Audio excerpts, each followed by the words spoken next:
I was sitting in the courtroom, the air thick with tension and the faint, musty scent of worn paper. My hands trembled against the cold metal of the table, a stark contrast to the warmth of the memories swirling inside my head. I could hear the sharp clicks of the judge's gavel, accentuating every rising doubt within me. It was a personification of the judgments I had faced. I glanced at Tom, who sat across from me, his face a mask of smug indifference. He was alluring even in that oppressive environment, a sophisticated predator in a tailored suit. Every strand of his perfectly combed hair seemed to gleam under the fluorescent lights. "What a setup," he muttered under his breath, and I felt my stomach knot. The judge began to speak, but I struggled to grasp the details beneath the roar of my memories, tugging me back to how it all began. It was that glorious summer day when everything in my life seemed to fall perfectly into place. The sun poured through the large bay window in our living room, capturing me in its warmth. I remember the soft scent of vanilla wafting from the kitchen, where I had just finished baking a batch of cookies. The sweet aroma wrapping around my heart. Literally, I was head over heels in love, and honestly, I felt like I could conquer the world. "You always know how to make my favorite," he said, enjoying the first bite of my freshly baked treats, a playful grin lighting his face. "So delightful. Just like you." I blushed, feeling a rush of happiness swelling in my chest. It wasn't just the cookies. It was the way Tom could sweep me off my feet with mere words and a smile. Those moments felt eternal, saturated with a tender kind of magic. The laughter we shared in that sunlit kitchen painted a picture of a future I could only dream about. It was peaceful, and I was finally convinced I had found my perfect partner. Tom was charming, intelligent, and so caring. But as the months rolled by, the sun began to fade behind dark clouds. "We really should consider hiring someone for the house," he suggested one evening, leaning against the kitchen counter, his presence filling the room. "You can't keep juggling everything." I had protested at first, reluctant to let someone invade our sanctuary. "I can handle it," I insisted, recalling my father's wise words about independence and pride. "I don't need help." But Tom was persuasive. "Look, I want to give you time to relax. You've been so stressed out trying to manage everything. Let's get a nanny. She could help out with the kids and the chores. It'll help us both," I reluctantly agreed, playing along with his vision, wrapped in my devotion and blindness to the cracks beginning to surface in our fairy tale. We didn't just need help. We were a family that needed nurturing, I told myself. The interviews unfolded in our cozy living room with its mismatched furniture and overflowing bookshelves.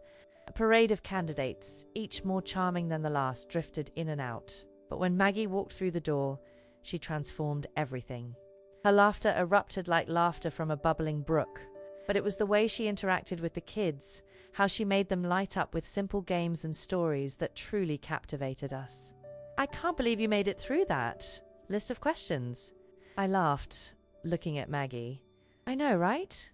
You've had some tough ones there, but I think I aced them all," she said, twirling beneath the chandelier, and the room lit up with her every move, like sunshine breaking through. Tom and I exchanged glancing smiles, and I suddenly felt hope flaring brightly again. "She's perfect," Tom whispered to me that evening, his voice low and filled with confidence. I raised my glass of wine to the rising flame of optimism. "Yes, this will change everything. We can finally breathe." But that hope was built on shifting sands, and as the weeks slipped away, I felt an unease gnawing at me. It was subtle at first. Tom spending late hours in the office, the flicker of his phone screen lighting up with text notifications he didn't quite want me to see. And Maggie, something about her demeanor changed when Tom was home, the energy shifting like air before a storm. I confided in him one night, the shadows growing long in our home. "I'm just a little worried about how close Maggie seems to you," I offered, trying to approach the subject gently. His laughter echoed, harsh in the still air. "You think she's a problem? You're being ridiculous. It's just business, babe. Just trust me." The soft caress of his words wrapped around me, but beneath that mask I felt the prick of betrayal rising in my throat. Now, sitting in that courtroom, the laughter of that summer day felt like a haunting echo, with the weight of 1,000 betrayals crushing me. I knew that relationship I once cherished was now a breakable shell, beautiful facade housing a darkness that would soon be unearthed. Image prompt: A courtroom scene with a distressed woman in her early 30s. Straight dark hair tangled in a loose bun, wearing a faded blue sweater that seems too big, capturing the essence of vulnerability. Across from her, a confident man in a tailored suit, his hair slicked back, a smirk playing on his lips. His posture relaxed, creating a stark contrast in their emotional states. The background filled with wooden benches, a judge's bench, and the faint sunlight filtering through the tall windows. The weeks stretched into months, and an uncomfortable silence began to fill the spaces that once buzzed with laughter and joy. I noticed the subtle way Tom would glance at his phone, dismissing my questions about late nights and unexplained absences with a wave of his hand. "You're overreacting," was his usual retort. The words, laced with condescension, rolled over me like a heavy fog, cloaking my instincts in self-doubt. I felt disconnected from everything and everyone. My friends growing distant like autumn leaves drifting away, an inevitable, natural phenomenon I couldn't control. "Why don't you come out with us this weekend?" Laura, my closest friend in college, had texted me one evening. The warmth of her words should have brightened my mood, but instead, a chill crept into my heart. "I don't know. Tom's been really busy. And honestly, I've got to take care of the kids," I typed, unable to push the feeling of impending doom aside. Laura's reply was quick, tinged with concern. "You're isolating yourself. You know, we miss you, right? We can come to help with the kids if you want. Just say the word." I set my phone down and looked across the room. Tom was lounging in the armchair, a glass of whiskey in hand, eyes glued to the television as sports blared at an uncomfortable level. The room felt like a prison, each moment tightening the invisible bonds he had woven around me. "What do you think of inviting some friends over?" I asked, pushing against the growing silence. Tom's expression shifted sharply.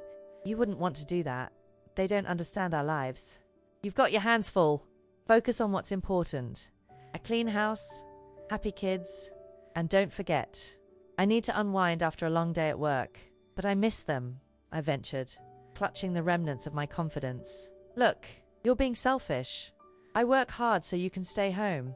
Just give it a break, okay?" His words were sharp, enough to cut through any remnants of protest I held inside me.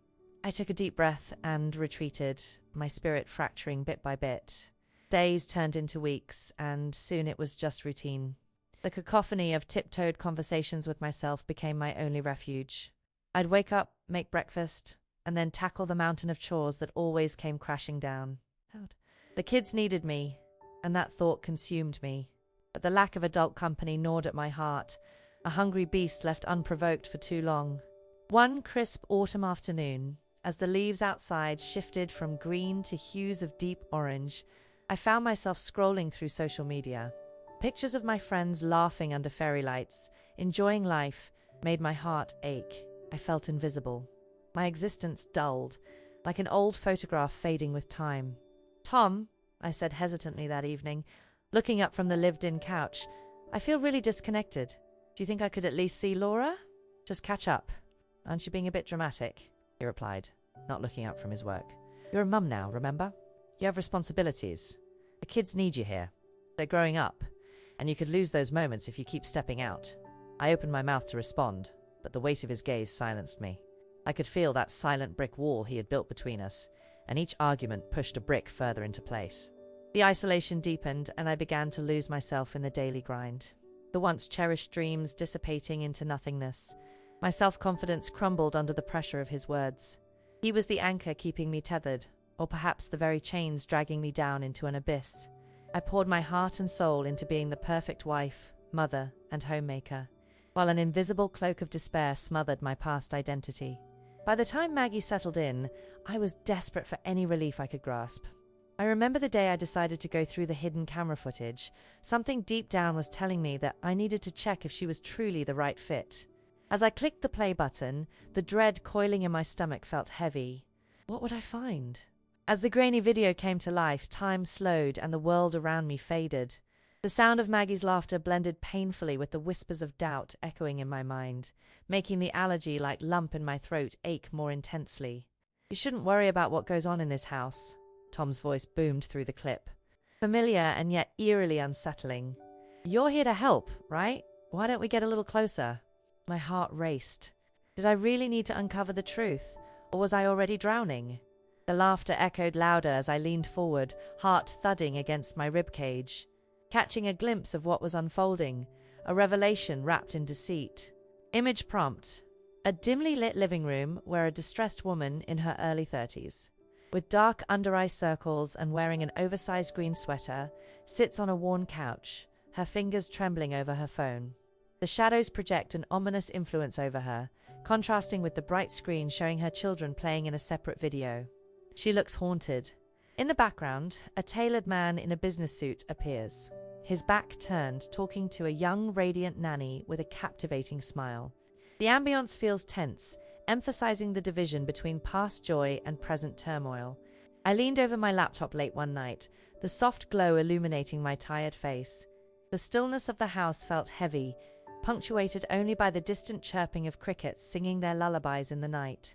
My mug, stained from countless cups of cold coffee, lay precariously close to the edge of the desk.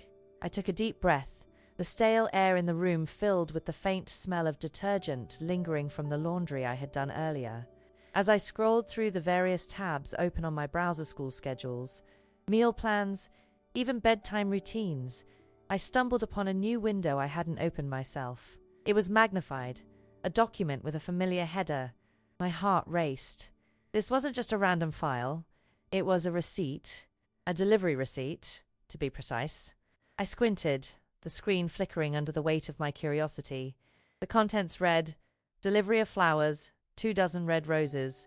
I felt a wave of nausea wash over me. The date was 2 weeks prior, and as I scrolled down further, the name of the recipient twisted like a knife in my gut. To Maggie, with love, Tom. The words flashed before my eyes like lightning, illuminating the dark crevices of my mind. The faint scent of roses wafted through the room, even though I knew I had not brought any home. My heart raced, and I could hear my pulse thundering in my ears as if each beat amplified the storm brewing inside me. Every rational thought flew out the window. All that filled my head was the dissonance of betrayal and disbelief. "This can't be happening," I muttered under my breath, allowing the weight of despair to crash over me. I pulled up my phone, scrolling through my messages, desperately trying to find something that made sense.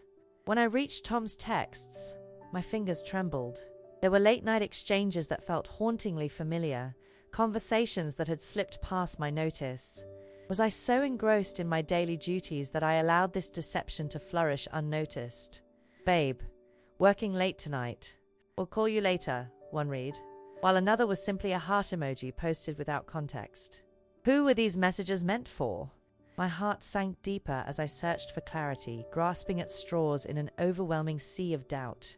"Maggie's been great with the kids," Tom would say casually, brushing off any concerns I raised.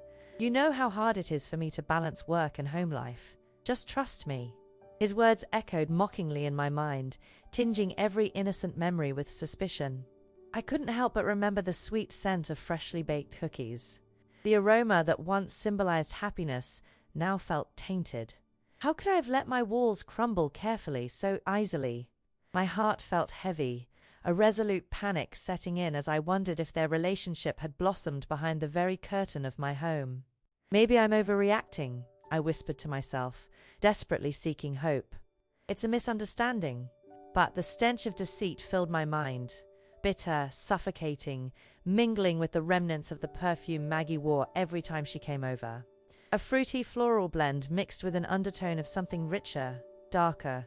I could smell it now, hauntingly familiar, lingering in the air like a ghost I couldn't chase away. But, intuitively, I knew better. My instincts screamed, begging me to unearth the truth, to plunge down into the depths of this unstable foundation built on whispered lies. The boundaries of my love, once a bright fortress, seemed to distort beneath the weight of betrayal. Feeling the tightening grip of fear within my gut, I continued pacing the floor, tracing my fingers along the furniture that felt foreign and alien, now that shadows of doubt had tainted my perception. "I'll ask him about it," I kept telling myself, waiting for the right moment to confront the beast that slumbered in my heart. "I just need to gather more evidence first." Suddenly, the mundane quietude was interrupted by a loud crash of bowl shattering against the tile floor in the kitchen. I whipped around, my heart racing just as quickly as the realization struck me that those moments of bliss I had cherished so dearly were slipping away, and I was powerless to stop it. I grabbed my phone to call Laura, the only tether to sanity I had left. "Laura?" I breathed into the receiver, struggling to keep the tremor from my voice. I need help.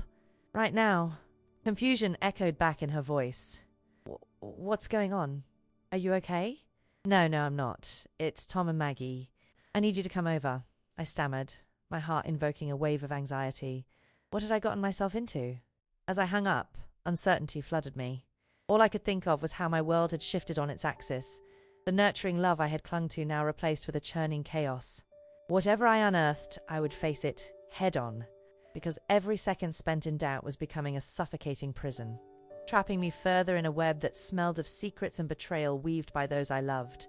Image prompt: a dimly lit kitchen where a distressed woman in her early 30s with dark hair cascading messily around her shoulders looks at her phone in disbelief, her face pale and her eyes wide with fear. The floor is scattered with shards of glass from a broken bowl, adding to the chaotic atmosphere. In the background, an empty dining table looms ominously, amplifying her sense of isolation, while a window reveals the darkness of the night outside, symbolic of the storm brewing in her heart. The next morning, I woke before dawn, the darkness outside wrapping itself around me like a familiar shawl, yet I felt far from safe. As the first pale light of day crept through the window, casting shadows across my cold, unmade bed, I grappled with an undeniable urge to take back control, a feeling that had been so foreign to me for months. I needed to gather evidence. This wouldn't remain a guessing game. Thoughts raced through my mind like scattered leaves caught in a sudden gust. What had Tom whispered to Maggie? What were they hiding? The walls of the house felt like they were closing, and every creak of wood underfoot resonated with the dark secrets I couldn't yet fathom. Over breakfast, I sat staring blankly at the half-eaten toast on my plate, the crunch of the bread echoing through the silence of the kitchen. The kids laughed in the corner, oblivious to the brewing storm, their world still intact, untouched by the shadows invading mine. Tom, of course, was engrossed in the news on television, the familiar drone of anchors discussing unrelated calamities filling the air. I cleared my throat, steeling myself. "Hey, babe," I said, forcing a smile, my heart pounding. "You know what? I think I might need some extra help around here. How about I get a security system installed, just for peace of mind?" Tom turned to me, his expression suddenly serious, eyes narrowed. "A security system? For what? You think someone's going to break in, really?" His derisive tone stung, but I pressed on. "I just thought it could help monitor things while I'm here alone. With the kids." "Right," he scoffed, shaking his head dismissively. "You're being paranoid. We've got each other. And what have you got to worry about?" My heart sank. He always knew how to deflect my concerns, wrapping them in mockery until I felt like the nervous fool. "Of course. Just a thought," I replied, quickly redirecting the conversation to the children and allowing himself to drown in his own narcissistic bliss. They deserved more than this chaotic silence, and I felt an instinct brewing, a primal urge to reclaim my life. That very day, I contacted an old friend from college, Nora, a fierce lawyer with an uncanny understanding of human instincts. I needed someone who wasn't blinded by emotional bonds, a fresh set of eyes. "Nora," I started nervously over the phone, glancing around the room as if Tom could hear me divulging my secrets. "I need your help. I think something's off with Tom, and I can't shake this feeling. I could use legal advice, and honestly, I could just really use a friend." "Of course, I'm on my way," she replied instantly, her tone filled with the kind of unwavering support that made my despair feel slightly easier to bear. A few hours later, Nora arrived, her presence sparking warmth in the stale air of the house. She wore a classy navy coat that framed her tall stature, her hair pulled back in a polished bun. In her presence, I felt both anxious and hopeful, as if I was about to emerge from darkness into light. "Okay, tell me everything," she commanded gently. She settled herself at my kitchen table, resting her elbows on the surface, her gaze focused. "It's just...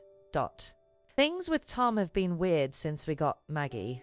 I'm worried he's not being faithful," I began, my voice barely a whisper, afraid the walls were eavesdropping. Nora nodded as I relayed my doubts. The late nights, the evasive texts, the receptacles of affection to Maggie. I understand. But we need proof before you approach him, okay? I felt vulnerable laying my soul bare to her. Proof? How do I even do that? Nora leaned in, her voice dropped to a conspiratorial whisper. You need to install some cameras. Just a few. Catch him in the act. Show the complete picture if it comes to legal action. You can't go in blind. It will help you know how to proceed. As she spoke, I felt relief. I wasn't alone. I had someone helping me navigate this dizzying turmoil. Right, and maybe a voice recorder might help during conversations with him, I suggested, feeling a flicker of empowerment. Precisely. I can help you set these up. You can even document everything you find. If it's nothing, then at least you'll be able to breathe easier. If it is something, she let the words linger before finishing her thought. You can protect yourself. Nora and I spent the next few hours combing through the house, picking the most strategic locations to set up hidden cameras. Each placement felt like laying a trap for the truth. With her expert insight, every corner was transformed into a potential witness. I felt an exhilarating rush mount within my chest. I was reclaiming my narrative, pulling the threads of my life back into my control. After a whirlwind of activity, the house was suddenly alive with the hum of possibilities, each connection we had made tightening my resolve. Do you really think I can confront him with this? I asked, uncertainty clawing at the back of my mind. Nora smiled, a distinct blend of compassion and determination shining through her eyes. Absolutely. But you let him think he's in control, for now. Show him you're still on his side, waiting for the right moment. It was this dynamism, the tenacity to look beyond appearances, that ignited a fire within me. I felt stronger than I had in months. As I watched Nora leave, I felt a sense of hope, a guiding light piercing through the clouds I had become so accustomed to. Now the uncharted territory loomed ahead, cloaked in ambiguity yet shimmering with the promise of liberation. I wandered toward the camera feeds, replaying the footage of what I considered my life. A ticking clock in the distance reminded me that, like the security I was installing, I was safeguarding my heart while I pondered what revelations lay ahead. Image prompt. A dim kitchen filled with warm light where a determined woman in her early 30s, wearing a fitted grey cardigan, sits next to a tall, confident lawyer with sleek hair and a professional demeanor. The air is thick with urgency, and scattered clutter of security camera devices and plans lie on the table between them. The woman's expression shifts from trepidation to resolve, as they discuss survival strategies over steaming mugs of coffee, symbolizing their rebellion against isolation and betrayal. The air felt electric as I stepped deeper into the shroud of my home. It all felt so surreal, the quiet lurking like a predator waiting to pounce. And with each step toward the living room, rational thoughts battled violently with the pulsating fear in my chest. I could taste the bitter residue of betrayal on my tongue, the evidence of my surveillance buzzing in my mind. My heart drummed a chaotic rhythm, urging me to act, but self-doubt tangled with dread. What if I was wrong? What if this whole charade was just a figment of my overactive imagination? As I turned the corner, I froze. Tom sat on the couch, text on his phone illuminated in the dim light, while Maggie stood in the kitchen pouring herself a glass of water. She turned, her laughter tinkling like crystal chimes, and I felt bile rising in my throat. Sweet, innocent laughter. It twisted like a knife, and in that instant I saw them. The familiarity, the camaraderie. Something primal in me screamed to confront them, to rip apart their facade, but my legs felt heavy, rooted to the floor. Maggie, could I talk to you for a second? My voice quivered, a small, desperate rescue boat battling the tidal wave of emotions inside me. She looked up, that smile faltering as her gaze met mine. Oh, sure. Tom set his phone down, a bemused smirk curling his lips. I noticed the way Maggie's eyes darted to him as if searching for permission.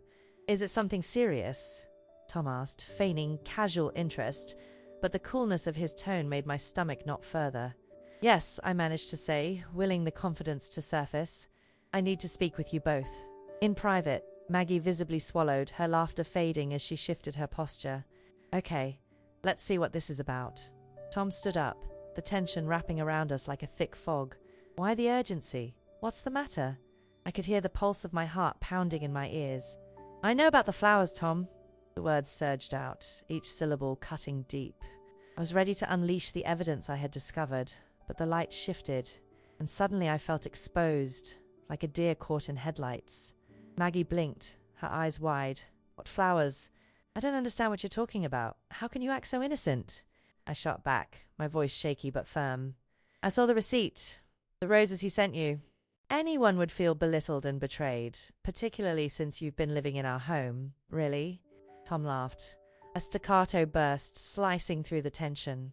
You're going to use this as an argument? Come on, it's just a joke. Just to brighten Maggie's day. I shook my head, frustration building. Don't patronize me. I saw the video. You both heard the confession. Maggie placed her hands on her hips, a mix of disbelief painting her features. You're being paranoid. Sounds like you're imagining things. I'm not crazy, I shouted, silence enveloping the room like a crushing weight. I grasped for composure, but the ripped seams of my sanity began to unravel even further. I need to show you what I found. But before I could pull my phone out, Tom's expression morphed, turning razor sharp. So that's how it is? You're going to catch me in whatever delusion you've constructed. This isn't some cheap thriller, it's reality. My mouth dropped open, the weight of his words crashing over me. Reality? You mean like the fake one you've made for yourself while I've lived under your roof? Enough, he snapped, stepping closer until the air between us crackled with electricity. His eyes narrowed and I felt small, stripped of my conviction. You're embarrassing yourself. And quite frankly, you're scaring Maggie. Look at her. Maggie's face was flushed, uncertainty clouding her expression as she peered wearily at me, shifting her weight from one foot to the other like a tightrope walker. Maybe you should take a break. You seem overwhelmed, she offered, her voice quivering. You both think you've got me under control, don't you? I spat, fear slicing through my bravado. This is my house. You're the ones who should feel threatened. Tom leaned closer, his voice dropping to a chilling whisper, sending shivers racing down my spine. You need to drop this before things escalate. You really don't want our friends to hear about this, do you? Imagine the consequences, the way they'd look at you. Crazy, clingy, pathetic. A suffocating silence washed over me. No one can know, I whispered. The calm hit me like ice water, but it didn't dampen the storm within. Why do you feel so safe threatening me? Because... He grinned, a dark glimmer in his eyes. I know how to play this game better than you do. The weight of those words bore down on me, and for the first time I felt isolated, trapped in a cage of my own making, the walls collapsing around me. I was the fool, not because they were smarter, but because I had let love blind me. I won't let you do this, I stated, more fiercely than I felt. Is that so? Tom's voice dripped with derision. We'll see about that. Your little crusade's just starting and I'll be right here waiting. Just don't forget who holds the power. With that, he turned his back on me.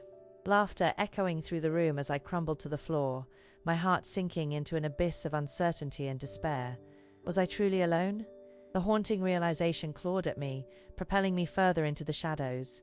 Image prompt. A tense living room scene where a distressed woman in her early 30s, with dark hair falling loosely around her shoulders and tears glistening in her eyes, confronts two figures, a confident man in an immaculate suit, his expression taunting, and a young nanny with a wide-eyed look of feigned innocence, standing at a distance. The atmosphere is thick with hostility, each character representing a different layer of emotional turmoil, as light from a nearby window highlights the chaos of the moment, symbolic of the splintering trust and the unseen battles brewing within the household. I felt the weight of Tom's scoffing words echoing in my ears for days after that confrontation.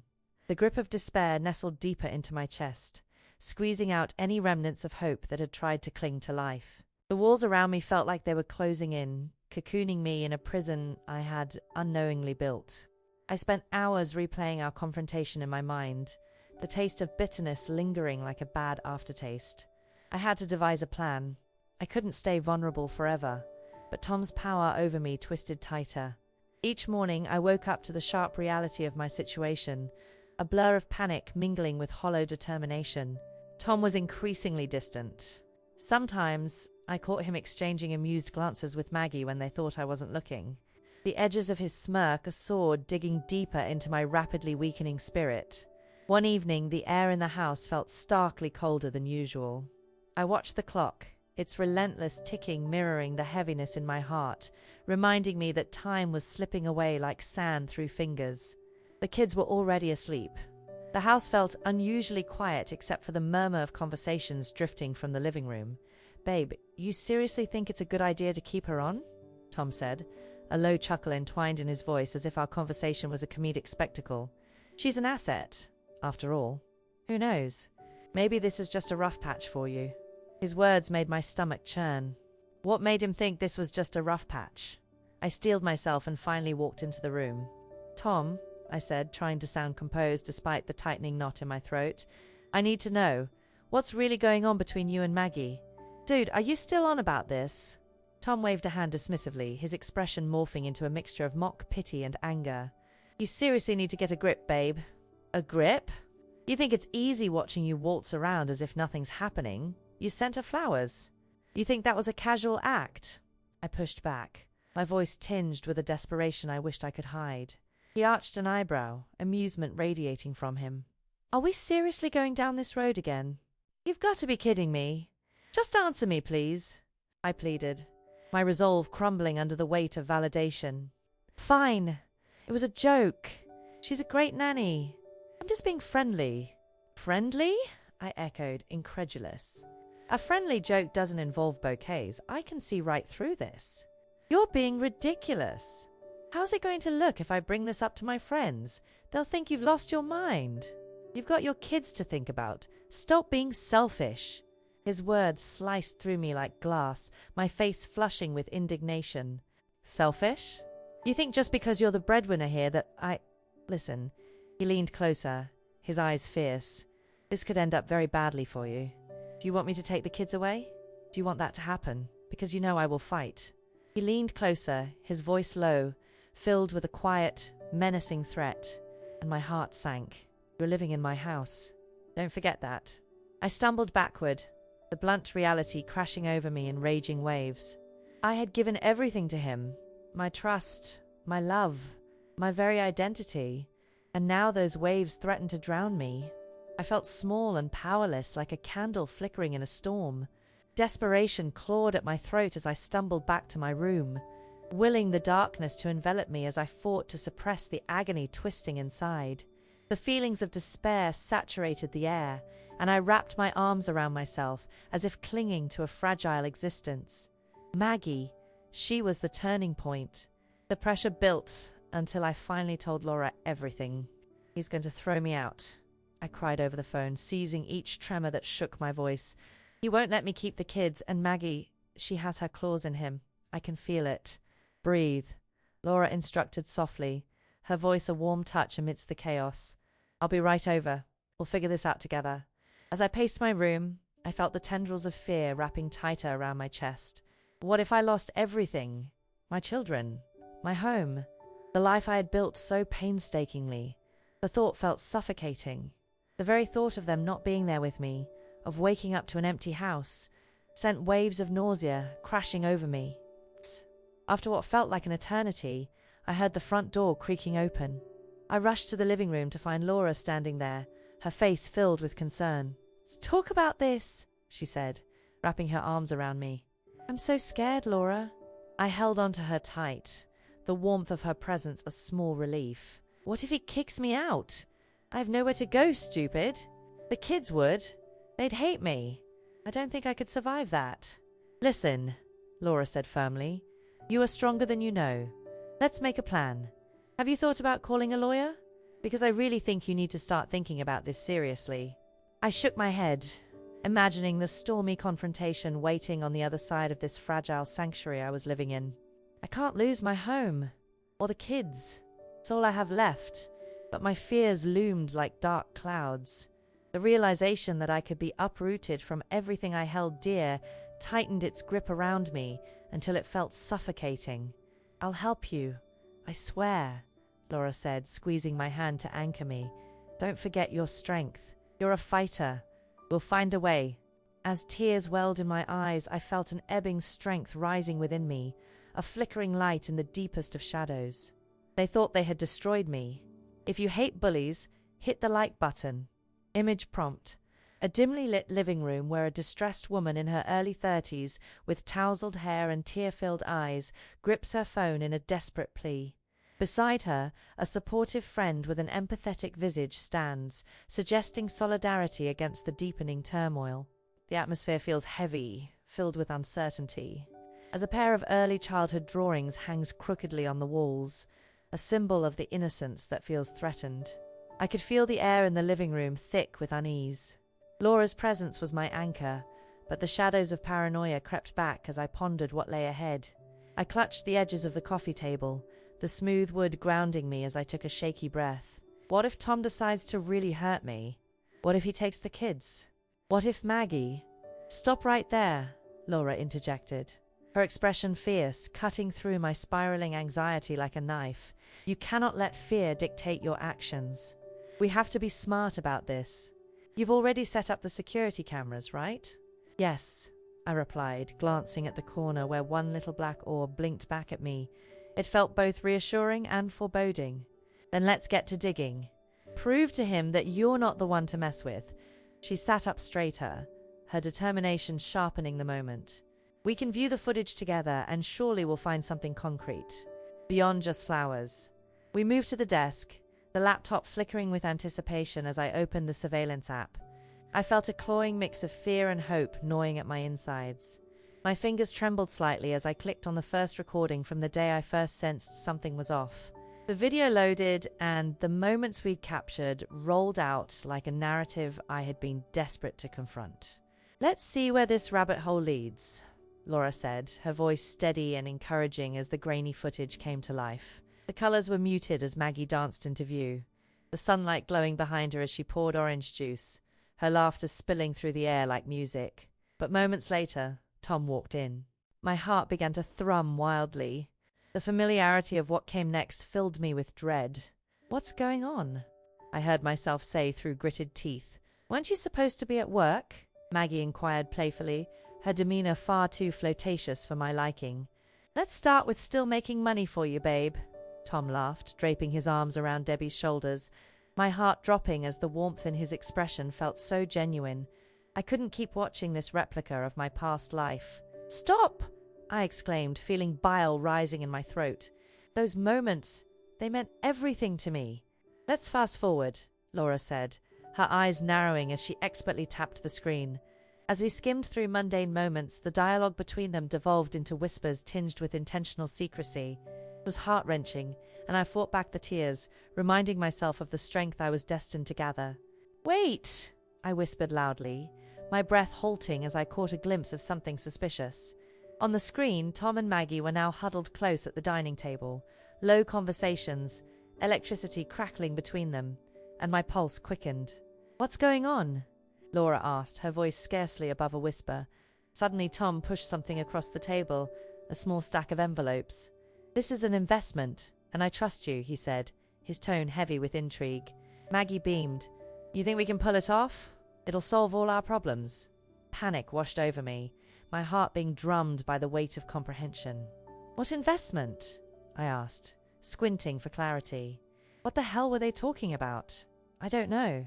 But whatever it is, it's definitely not just a side gig. "We need to keep watching," Laura urged, fiercely watching the screen. As we continued to sift through the moments, my eye caught something more, a hidden drawer in the kitchen that Tom repeatedly ducked behind. Each time he returned to the living room, it was like an intricate dance between him and secrecy. "See that?" I pointed frantically at the screen. "What is he hiding from me?" "I don't know," Laura murmured, tapping to rewind to where the drawer flitted into the frame. "I think we need to branch out, if there's more at stake here than just betrayal. This looks bigger." Then a memory surged, Tom mentioning something about investment properties at dinner last week. Is he making money without telling me? How do I find out what's in that drawer? I felt the burning sensation ripple through me. "I know someone who can help." "Let me contact him," Laura said, determination alight in her eyes. "But we need to let things play out for now because one slip-up could give him the upper hand." "Are you saying he's committing a crime?" "I don't know. But if there's cash, bribery, drugs, any kind of illicit dealings, we want to know about it. And you'll have to be ready to act." "Okay, I'm ready." We moved back, watching the footage. hoping the right piece of the puzzle would reveal itself. And then it struck me. My hands trembled as I leaned closer to the screen. Look, there's someone in the background. I pointed animatedly at a side figure lingering outside our yard, their movement imprecise and quick before disappearing behind a bush. Who is that? Laura murmured, eyes narrowing in concentration. We need to find out who that person is. It was at that moment I felt a jolt of revelation. He's hiding something bigger than I suspected. This isn't just an affair. It's like he has another life. I need to know what they're up to. The mix of urgency and fear throbbed beneath the surface as my mind raced with possibilities. If what I speculated was true, I had stumbled onto something monumental, a nuclear secret I had never anticipated. Something darker twisted within this supposed family paradise, and I was just scratching the surface. Let's make a plan, Laura instructed, her presence unwavering as she offered strength. Your world is about to shift again, but we'll be prepared. Whatever's in that drawer might just hold the key to setting you free. I glanced once more at the screen, heart racing and my spirit a flickering candle against the imminent storm, knowing far too well that I had to act before time slipped away once more. Image prompt. A dimly lit room where two determined women are huddled over a laptop, the glow illuminating their faces as they inspect hidden video footage. The surrounding clutter reflects their hurried investigation. One woman with striking dark hair pulled into a messy bun leans forward with intensity, while the other, with sleek hair and sharp features, watches keenly. The ambience is thick with tension, symbolizing the weight of secrets unraveling as dark truths inch closer to the surface. The days that followed were a blur of careful planning and quiet tension. I felt my heart racing as I crafted an elaborate ruse to lure Tom and Maggie into a trap. I wanted them to feel secure, believed, and utterly unsuspecting, like a moth drawn to a flame. I needed them to believe I was just a defeated woman, quietly breaking apart, consumed by doubt and desperation. My heart raced as I texted Maggie.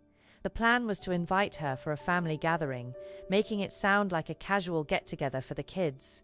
Hey Maggie, we're planning a family BBQ this weekend. Would you like to come? The kids would love to see you and rejoice in the sunshine. The response was swift, and I nearly folded. That sounds awesome. I'd love to come. What can I bring? Just bring yourself, I replied, thumb dancing over the screen, quickly filling the gap with an illusion of comfort. We'll have plenty. I took a moment to survey the room, contemplating the setup. My home, once a sanctuary, had transformed into a stage for a drama far beyond my control. I needed to create an atmosphere that felt unguarded, easygoing, and predictable, so Tom would let his defenses down when the trap was set. That Saturday dawned bright and promising, sunlight pouring through the windows like liquid gold. I dressed in one of my casual sundresses, my appearance a reflection of the calm facade I wanted to project. The faint scent of grilled hot dogs wafted through the air as the kids played in the yard, laughter echoing around me while I scrambled around the kitchen, ensuring everything was just so. Hey, babe. Tom waltzed through the door, his usual smirk resting comfortably on his lips. What's with the summery vibe? Professional chef or what? He chuckled, tossing his blazer aside. Oh, just trying to lighten the mood a bit, I said, keeping my voice light, fighting to suppress the storm brewing within. Thought I'd host a little get-together. Gotta keep spirits high. Sure, right, he replied nonchalantly as he slipped into the easy chair, feet up, smartphone in hand. You think I'd enjoy hot dogs? Wait, where's Maggie? On her way, I chirped, a forced smile plastered across my face, heart racing as I prepared for the moment that would reveal everything. Shortly after, Maggie arrived, her laughter filling the room like a vibrant melody. I must admit, even in this charade, I couldn't entirely mask the twinge of jealousy when I saw how effortlessly she connected with Tom. They exchanged casual banter and inside jokes, the chemistry dense enough to slice through. I guided the conversation, carefully placing the crumbs of doubt across the table. So Tom, I was just saying how busy you've been at work lately. It must be exhausting having to juggle the kids in your business ventures. His eyes darted towards me with momentary surprise. Business ventures? It's all about keeping the balance in life, He chuckled, leaning back as if unconsciously warding off the weight of the question. You've got this honey-do list that could wear anyone down. Of course. Just saying it must be nice to have someone like Maggie around to lend a hand, I replied sweetly, loads of sarcasm woven delicately in between the lines. Maggie navigated it effortlessly, pretending to be wholly engrossed in playing with the kids. Yet as the breeze picked up, the conversation shifted, feeling like rivers taking unexpected bends. My voice lifted as I nudged a hot dog in my hand. It's funny that all three of us work together so well.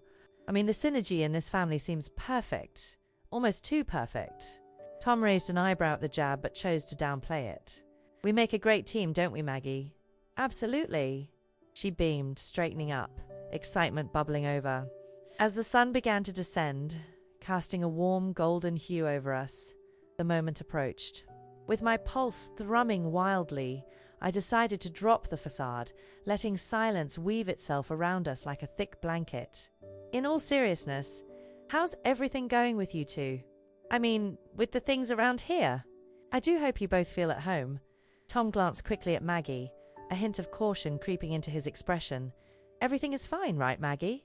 Our little world is just as it should be. Definitely.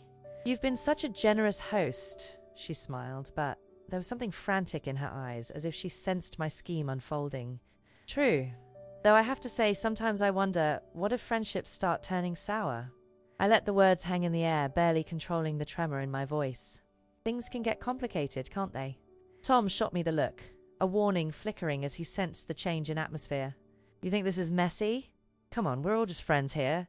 I leaned in closer, lowering my voice, feeling the thrill of the moment constricting my chest. Friends?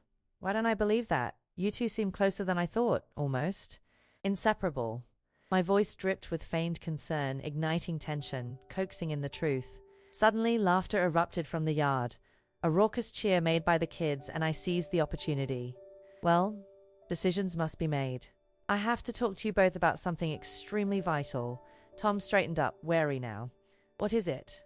Maggie, do you happen to remember those flowers you received a while back? I pressed, setting the stage, feeling the heat rise in the room. Her eyes flickered towards Tom, a look of apprehension passing between them, and in an instant, I knew the trap was set. Flowers? Well, why don't you both tell me about why I'm not surprised you have been invited into this family business? A tense silence fell as all eyes turned towards me, the enormity of my words crashing down around them. Because you both clearly don't think I would ever figure this out, but guess what? I watched you dance around this truth for too long. You're not going to slip away from me anymore. Tom shifted uncomfortably, his bravado slipping. I think this conversation's getting out of hand. No, I countered, my voice firm as the realization washed over both of them. This is just the beginning. You've been setting up lies, but you've both made moves I'm ready to expose. The glistening sunset wrapped around us, our vibrant facade cracking like fragile glass. I was no longer just the background character. I had set the trap for the unmasking. I had to decide, forgive or destroy?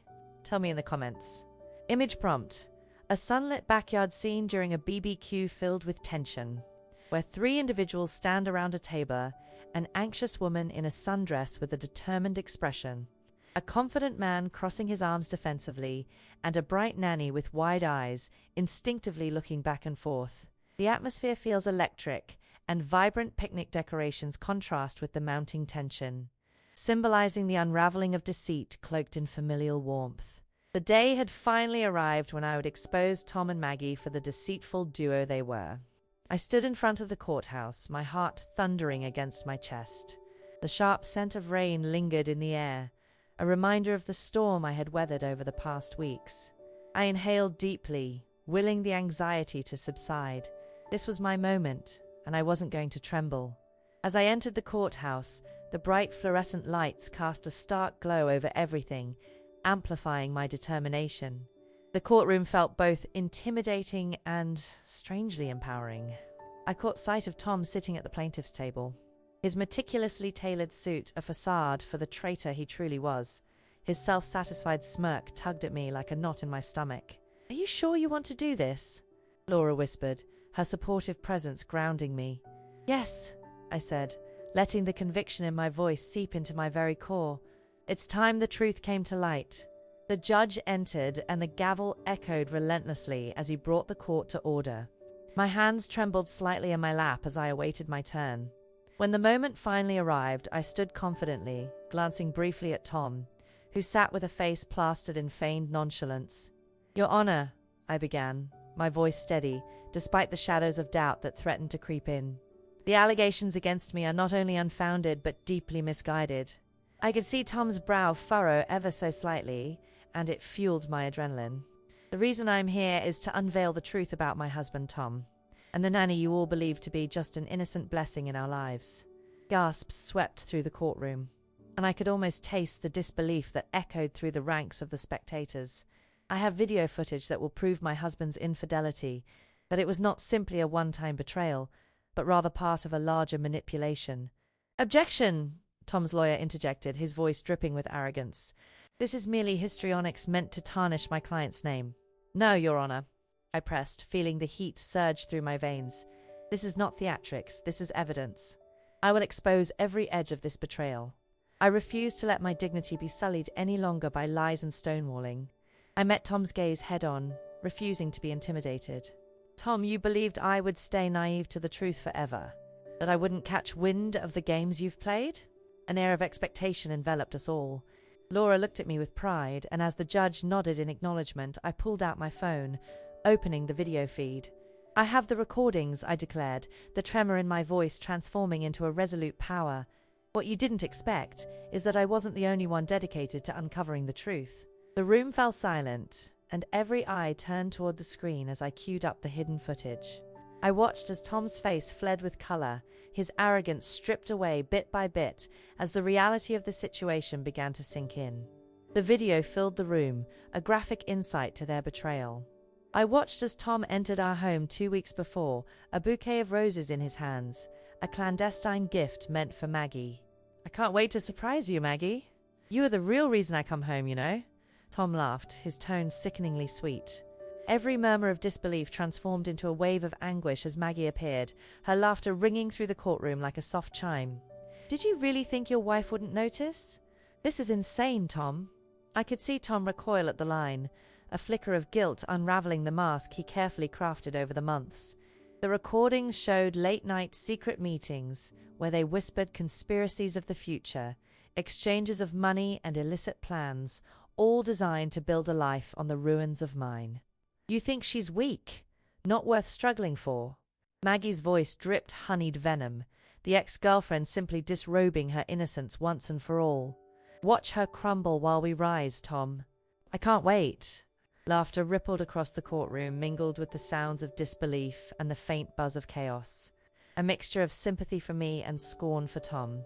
Their invasion of my trust felt as heavy as the clouds gathering outside, each word cracking like thunder.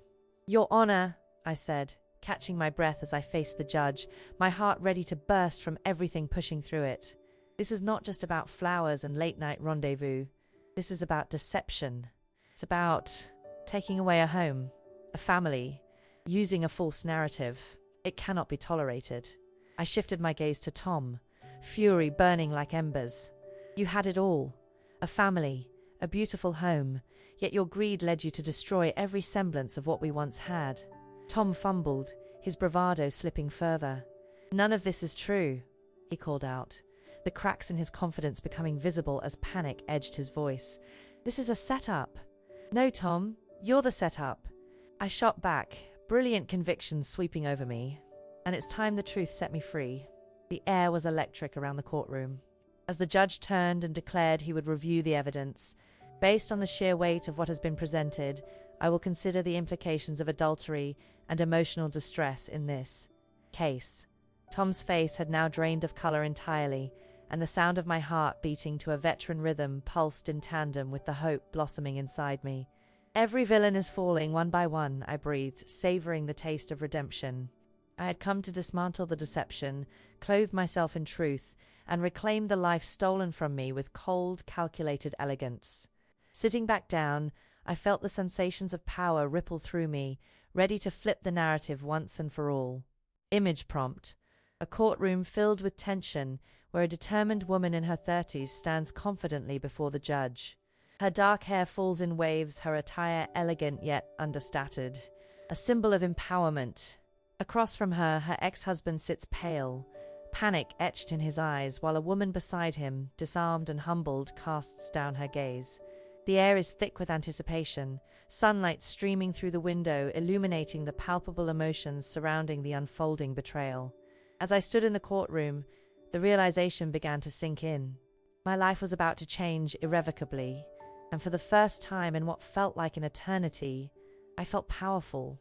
The gavel fell with a sharp crack, a symbol of finality heralding a truth finally pried loose from the shroud of deceit Tom had draped over our lives.